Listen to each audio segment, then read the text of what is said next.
Hello, welcome to 50 Minutes of Consulting Best Practices. My name is Maria Isabel Rios.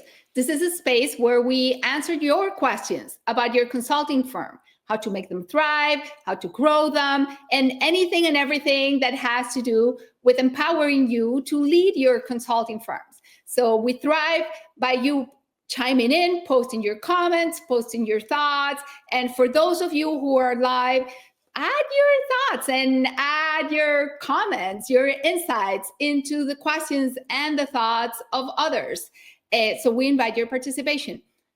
Those of you who are familiar with the space know it takes us a minute to see your comments. And since I'm here, because David is on vacation today as well, please send us a note. Let me know you're here. Say hello. It takes me a minute to see what you post. And let's dive right in. Deidre, if you can, please post the first comment or show us the first comment or question that came in. All right, this question is from Mike. Mike says, I'm dealing with a lot of potential clients that are breadcrumbing, which has been exhausting. Do you have any tips or tricks for people to make decisions faster? Or should I just move on, recognize this will happen, take it as a warning to avoid in the future, and put my energy elsewhere? Hello, John. They have already been delayed months with sporadic and inconsistent bursts of communication in between engagement letters or proposals. Mike. All right. It is exhausting indeed, Mike. So before I dive into my answer, for those of you here, and John, I'm looking at you, who were running your firms pre-COVID. Hi, friend. Have you all experienced a general slowdown in decision-making processes from your initial discovery conversation to signed agreements? I'm curious to see how your pre-COVID timelines have changed to what it is now post-COVID. So please type your experience in the comments in the chat so we can all see them. Thank you. Okay, let's answer your question with another question, Mike. Are you always booking the next date and time when you're in conversation with your prospects? If that's not your consistent practice, then adopting it will make a big difference. So, and thank you, John, for sharing emphatically, yes. And that's our instinct as well, that conversations in generally have become slower. So, Mike, that's one clue. We want to differentiate whether your conversations are slowing down because in general they have become slower, or whether you're not setting the next date and time when you're in conversation with your prospects. We know that would slow them down for sure. You don't also give me a lot of clues. So is it possible, Mike, that you're proposing too early in the process? And this happens sometimes, right? So contrary to what it may seem, that would actually slow down your sales cycle instead of speeding it up. So check for readiness during your context discussion. So 2 things to check for, Mike. Booking the next date and time, is that your consistent practice? Is not put that into place that may accelerate your process? And are you proposing too early? If you are, that's also probably slowing down your process. Come back to us. Let us know if that helps accelerate or not. And then we'll take it from there. And before we jump into a question that already came, and I want to try to answer John's question. Hello, John. Here's the question. You write, I work with a lot of entrepreneurs who don't have a lot of cash. That's a tough spot to be in. How can I price in such a way that they get the help they need and you get the income you need? Okay, that's very tough situation to be in, right? And the answer, it's largely driven by your risk appetite, John. So the one way, and this is why working with early stage entrepreneurs is not necessarily our preferred spot for consultants, because early stage entrepreneurs tends to be really cash strapped.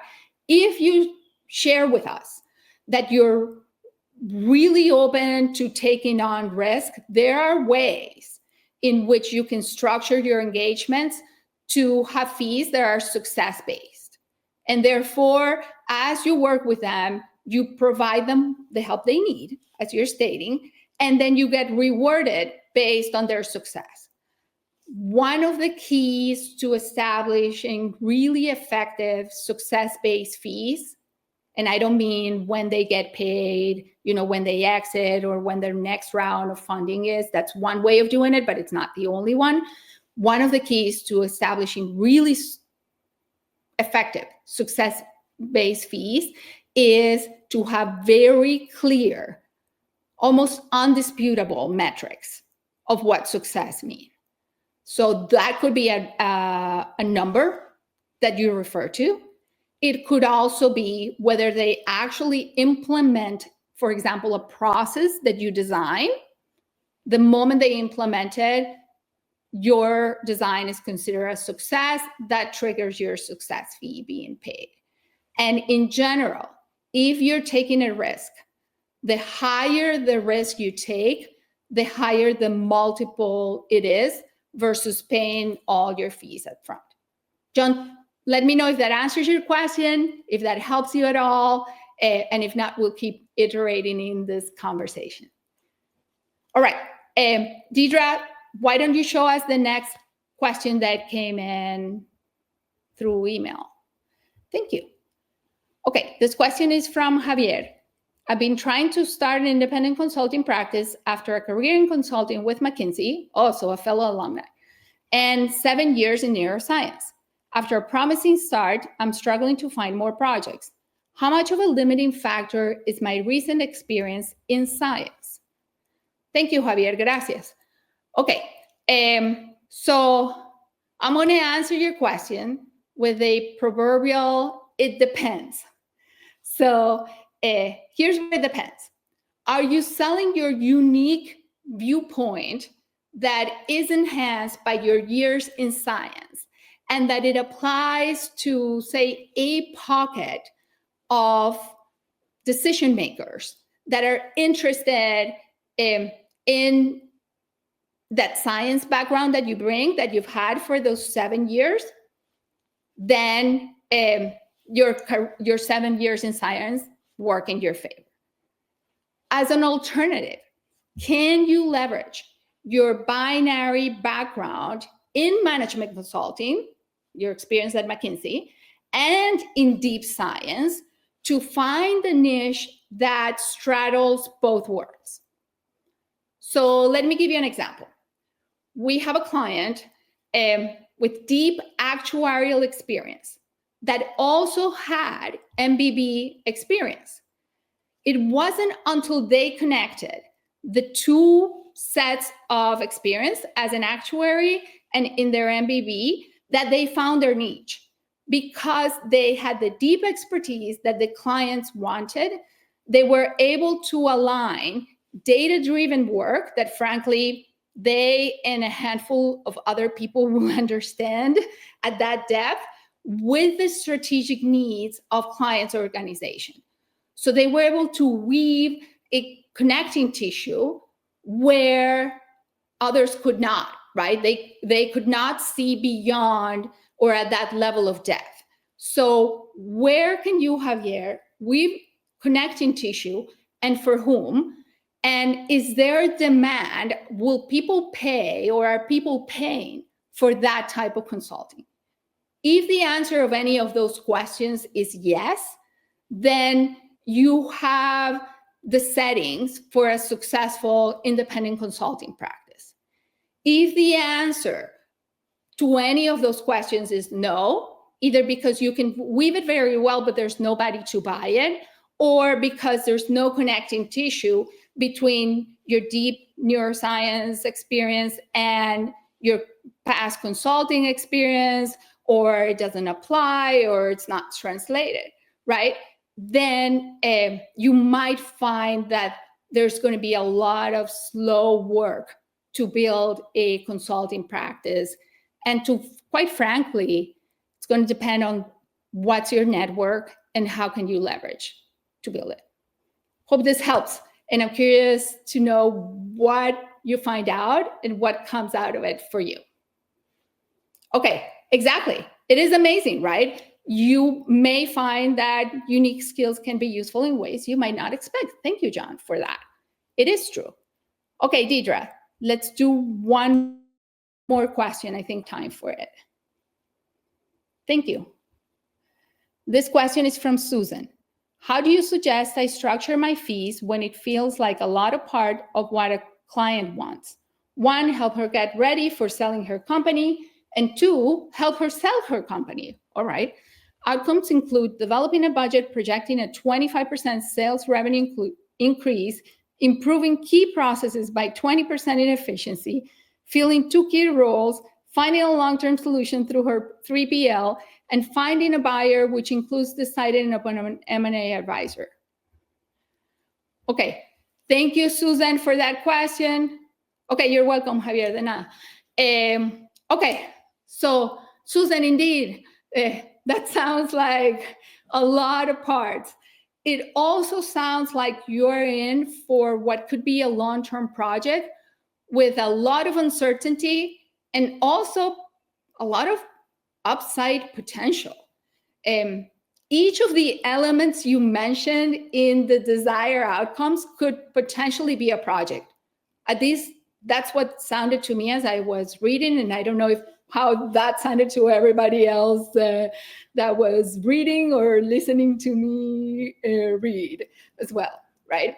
It also sounds like your client is a relatively early growth company. So they want it all, right? The good thing is you clearly have their trust. And that's a phenomenal platform to keep developing from, to keep exploring from, and all of that. So I would encourage you to keep exploring with your client. And I'm thinking you have 3 factors to understand really, really well. 1, what is the value of the overall effort for them? And almost kind of equally as important, what is the value of each element for them? Because they list elements in there that each is very valuable, right? The second thing I would encourage you to understand really well is what are the priorities? You had 6 or 7 things listed that they want as desired outcomes. If they were to prioritize it, what comes first, what comes second in terms of importance? The third thing I would encourage you to understand more from the perspective of your client, ask them, what's their investment appetite? And this means inevitably the budget and the heart attack question, both, right? Where are they at? Where's their head at? So as it comes to a proposal, which was your question, right? I think you'd be better off structuring alternatives where you adjust levers like how much of Susan versus how much of the client, and how fast do we do this? And think of a long-term engagement. I don't know that there's a world in which you can solve all of those problems in 2 months. And if there is, right back. I'm going to be curious to know, how do you do all of that in really quick succession and really fast? So Susan, please write back. Let us know how it went, what you found out from your client, and whether this answer was helpful at all or not. Okay, thank you all. This brings us to almost 15 minutes. So 3 things that I want to share with you before I let you go today. First one is to join us every Monday at this time. Please add this link to your calendar, the link that Deidre just posted right here, davidafields.com/Monday Live. It will take you here every Monday, so you don't need to worry about where to click or not, or marking the event on LinkedIn. Just add it to your calendar and join us. The second thing is, if you haven't yet subscribed to the weekly articles that come out on Wednesday, subscribe. You're in for a treat. The illustrations are fun. The comments are always wonderful, and the exchanges around them are wonderful as well. And you learn new things, right? New techniques, new approaches, and sometimes, you get a mindset reset. And the third one is, for those of you who have practices that are under $1 million, we have opened the wait list for the Solo Practice Accelerator that it's happening in March of 2025. Usually the Solo Practice Accelerator fills from the wait list. So join the wait list, and then we hope to see you in March from there. All right. Thank you for joining us today. Consulting is about our clients. Our practice is about them. Be right side up and bring value to them. And in doing that, create delight for your clients, delight for yourselves. And please come back next Monday. Bring your questions. Bye. Have a great week.